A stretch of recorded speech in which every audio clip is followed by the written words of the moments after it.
السلام علیکم، آپ دیکھ رہے ہیں الحجاز ٹی وی HD۔ آئیے نظر ڈالتے ہیں آج کی اہم خبر پر۔ مزید خبروں کے لیے وزٹ کریں ہماری ویب سائٹ www.alhijaznewshd.tv اور www.alhijaznewshd.app پر۔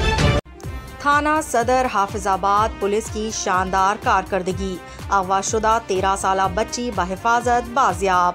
تھانہ صدر حافظ آباد پولیس نے شاندار کارکردگی کا مظاہرہ کرتے ہوئے ہاؤسنگ کالونی حافظ آباد سے اغوا ہونے والی 13 سالہ بچی سلمہ رانی دختر ناصر علی کو بحفاظت بازیاب کر لیا۔ شہری ناصر علی کی درخواست پر بچی کے اغوا کا مقدمہ نامعلوم ملزمان کے خلاف درج کیا گیا تھا۔ SHO تھانہ صدر حافظ آباد انسپکٹر ملک اختر نے DSP صدر سرکل رانا جمیل کیسر کی زیر نگرانی خصوصی ٹیم تشکیل دی۔ پولیس ٹیم نے پیشہ ورانہ مہارت، انتھک محنت اور جدید وسائل کا استعمال کرتے ہوئے فوری کارروائی کی اور بچی کو گجراوالا کے علاقے نوکھر سے بحفاظت بازیاب کر کے والدین کے حوالے کر دیا۔ حافظ آباد پولیس کے ترجمان کے مطابق شہریوں کی جان و مال کے تحفظ کے لیے پولیس ہر ممکن اقدامات جاری رکھے گی۔